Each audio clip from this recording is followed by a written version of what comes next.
Un viejo militar espera una carta. Esa es la premisa de la que parte Gabriel García Márquez, uno de los autores del boom, para brindar y plasmar en poco menos de 100 páginas una de las mejores novelas de la literatura colombiana, latinoamericana, universal. Publicada en 1961, El coronel no tiene quien le escriba es una obra puntual, concisa, sugerente en lo expresivo, como una sutil poesía. Todo en ella fluye con naturalidad. La calidez verbal contrasta notariamente con la angustia y la opacidad del escenario constituido. Su protagonista, el coronel sin nombre, está inmerso en un círculo agobiante, vestigio del olvido y amparado en la soledad, punto de inicio y de ruptura. Y la esperanza se convierte en el único medio y modo de supervivir y mantenerse íntegro. Como toda obra significativa, rítmica, con belleza y personalidad propia, hay que dejar que el coronel no tiene quien le escriba hable por sí misma. Es así que hay que leerla con ingenuidad auténtica. Al dejarnos interrogar por ella, le damos su propio ser, su propia dimensión, la hacemos literatura. Hay que volver a la primera lectura, si usted ya la leyó. Y con ello llegar a conocer cada uno de los elementos que la conforman, escuchar nuevamente la armonía sugerida en las palabras, los tonos, los matices, las imágenes, reconocer sus significados, sus connotaciones, en sí, todo ello para lo que fue concebida, para que se encarne en nosotros y deleitarnos en ella. Reencontrar el goce del primer contacto con el libro y con ello las primeras impresiones. Y con estas, las segundas y múltiples miradas, y llegar a interiorizar realmente la novela y poder notar desde esta visión la grandeza literaria que contiene. La trama de la obra se resume prácticamente en su título. Un veterano de la última guerra civil lleva esperando ilusamente la carta de su pensión de jubilación. Cada viernes la espera desde hace 15 años. Ahí está. Entregado forzosamente a la miseria, víctima del desdén y el olvido, el coronel se enfrenta cada día a una pobreza junto con su mujer enferma de asma. El relato constituye los encuentros y desencuentros del protagonista en su lastimosa vida cotidiana. Lo frustrante y triste de esta situación es que el anciano aún continúa creyendo que no importa cuánto falte, esa carta por la que ha luchado ya mucho tiempo al fin será realidad. Y lo lamentable es que no importa cuánto espere, porque el término no del título indica que es algo que ya no sucederá, que esa carta nunca llegará. El coronel no tiene quien le escriba, su título mismo representa el silencio del Estado, que se queda mudo ante las expectativas insufribles del coronel. Un no que representa el silencio de sus esperanzas y más que nada el silencio de su propia y solitaria razón de ser y de seguir esperando. Entonces, la espera es una fluctuación y la soledad el elemento integrador, por medio de formas sugerentes y sutiles, imágenes adversas, oscuras, de una realidad llevada a la ficción y devuelta a la experiencia de cualquier persona. Por ello, la solitaria espera del coronel no es solo eso, su entereza, aun cuando esté al borde de la crisis, su terquedad, su pasividad ante lo agobiante, no son más que su yo individual, pero un yo que representa un nosotros colectivo. El equilibrio, la seguridad y la perfección de que hace gala la historia del viejo combatiente recoge mucho de la esperanza y la ilusión de que está hecho cada ser humano. En ese sentimiento de abandono se construyen las múltiples interpretaciones en que se ve envuelto el relato. Las obras literarias de Gabriel García Márquez están arraigadas en la soledad, mediante descripciones de comunidades aisladas en el tiempo, en el espacio, lo que influye psicológicamente y socialmente en la personalidad de los habitantes, quienes viven en la soledad como el eje de su devenir. En este sentido, El coronel no tiene quien le escriba desde el entorno mismo. Vemos cómo es el modo de proyectar la narración. El pueblo en que se localizan las desdichas del personaje es una comunidad costera a la que solo se puede llegar en barca. No solo eso, el coronel y su esposa vivían en el extremo del pueblo, en una casa de techo de palma con paredes de cal desconchada, lo cual acentúa el carácter dramático de su situación. No se dan referencias exactas sobre el pueblo donde vive el coronel, pero se puede llegar a intuir que es una región ribereña en los trópicos, un calor intenso en determinada estación y lluvias imparables en otra estación. El paisaje agreste juega el rol de englobar y aislar a toda esa comunidad y de configurar las personalidades de sus habitantes para lograr el estado de abandono que sugiere Gabriel García Márquez. Esto es característica de las obras del autor, en el que describe esa realidad más física que humana, la naturaleza como una limitación, lo exótico que tiende a despegarse de lo real, a ingresar en lo imaginario, pues es por definición lo distinto, lo distante, lo desconocido, lo otro. El relato traslada la sensación solitaria del entorno a la enfermedad que únicamente aqueja al coronel, además del asma de su mujer. Así es como vemos que el protagonista padece ciertos malestares en la temporada de lluvias, experimenta sensaciones de que salen hongos y lirios venenosos en sus tripas. El organismo del anciano reacciona ante este modo en la temporada de lluvias, símbolo de impotencia ante la tristeza. Nada detiene la humedad de octubre ni la desesperanza, porque entre los cuerpos y la naturaleza hay una relación que no es lógica. Estamos hablando de un indicio del elemento añadido en la realidad ficticia. De esta manera, dentro de la propia ficción, la realidad va excluyendo al coronel. El mes aciago es octubre, cuando la tropa de su superior firmó la rendición, la paz de Neerlandia, que se convertiría en el inicio de la agonía del pobre coronel. Es el aniversario de la muerte de la nación. Esto se observa cuando le dice a su mujer: estaba pensando que en la reunión de Macondo tuvimos razón cuando le dijimos al coronel que no se rindiera. Eso fue lo que echó a perder el mundo. Echó a perder su mundo. Ese mundo que ahora lo alberga ya no es el mismo. Ese mundo es trazado ahora por medio de ciertos guiños que el coronel le da al pasado en un intento de sobrellevar mejor la larga espera.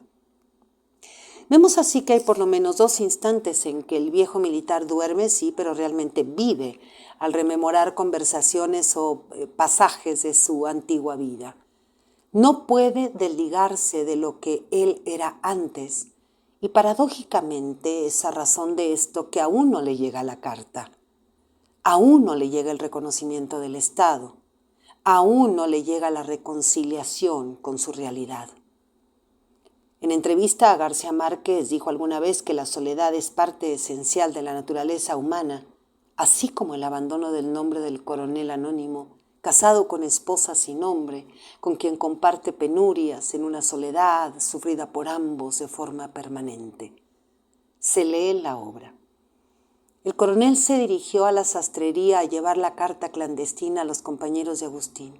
Era su único refugio desde cuando sus copartidarios fueron muertos o expulsados del pueblo, y él quedó convertido en un hombre solo, sin otra ocupación que esperar el correo todos los viernes. Su mujer acrecienta ese sentimiento con la siguiente oración: nosotros somos huérfanos de nuestro hijo.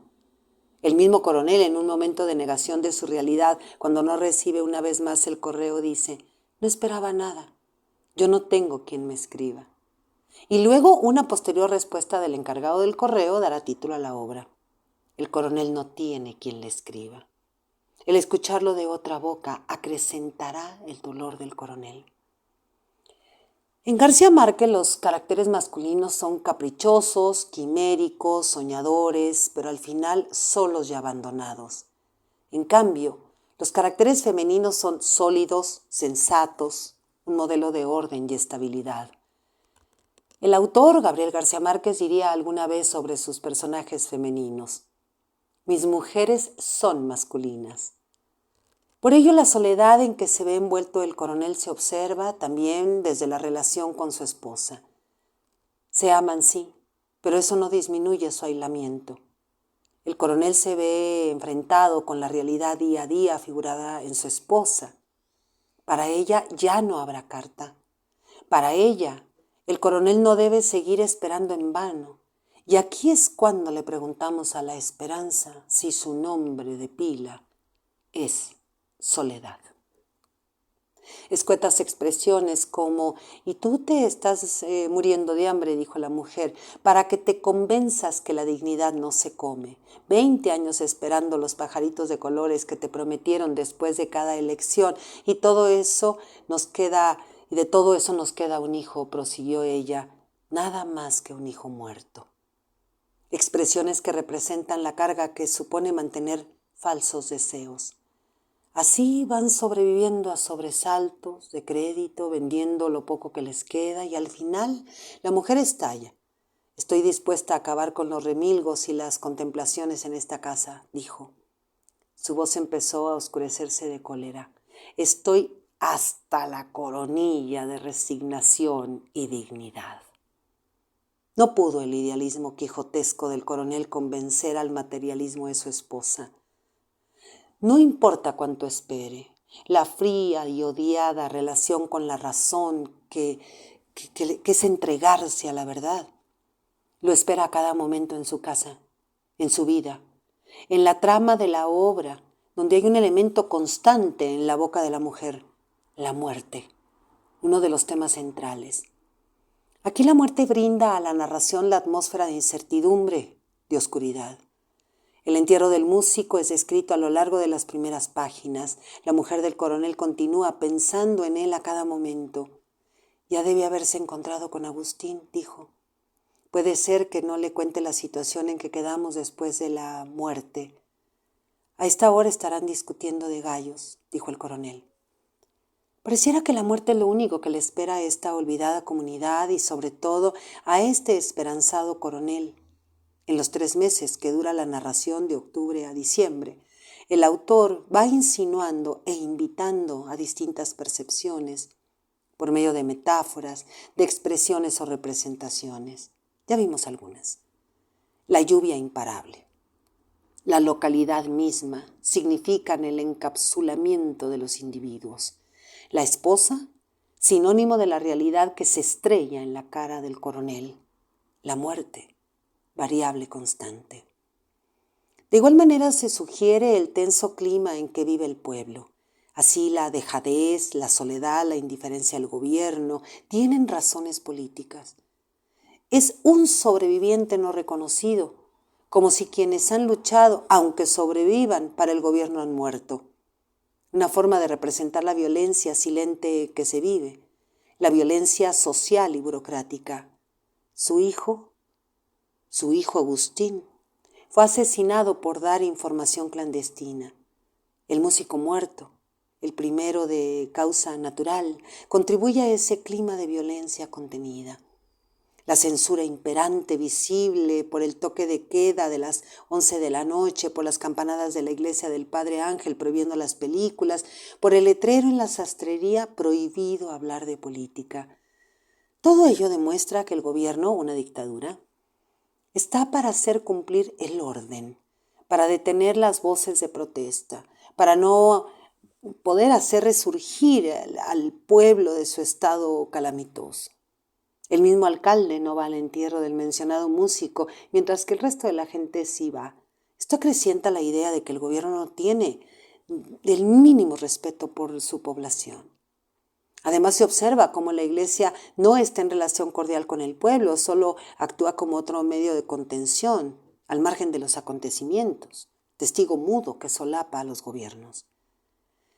En El Coronel, esta obra, el pueblo actúa pasivo ante las represiones y más que nada eso refleja el olvido social de parte de la política y de las instituciones. El único modo de liberación que pueden presentarse da irónicamente por medio de uno de sus miembros, por medio de la verdadera y única posesión del coronel, su gallo de pelea. Este gallo qué maravilla, propiedad de su hijo muerto, es un símbolo de la resistencia popular. Es semilla de salvación, es encarnación de vida nueva, casi un Cristo resucitado, que dará finalmente sentido a la vida del personaje contra toda solicitación de orden superficial. Cierto o no, la narración da avisos para que sea así. Pero en primer lugar debemos ver lo significativo que es para el propio coronel. En este gallo y en la angustiante carta radica su optimismo, su doble esperanza.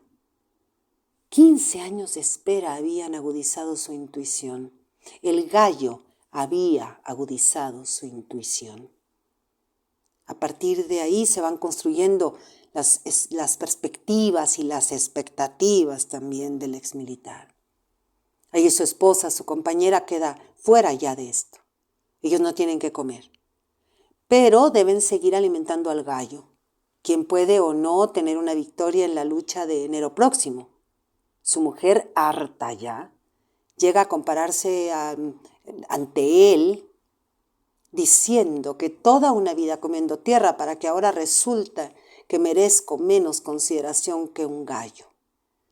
Este animal es ya no solo un animal, es el símbolo de la resistencia en forma pasiva del coronel, la libertad, la autonomía esperada por él y por sobre el pueblo además.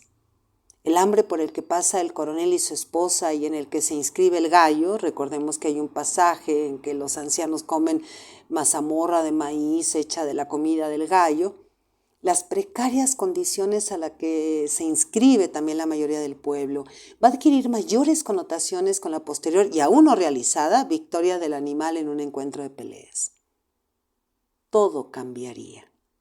Así que cuando el coronel, asfixiado por su situación, debe vender el gallo, decide finalmente no hacerlo. Cuando lo trae de su entrenamiento en las galleras, el pueblo lo vitorea.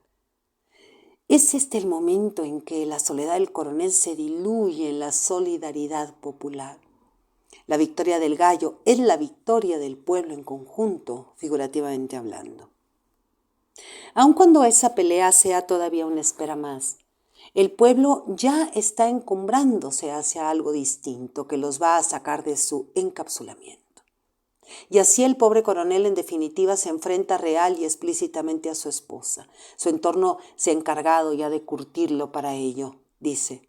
La terca dignidad erguida de tantos seres reducidos al hueso desnudo destina su voluntad de proseguir.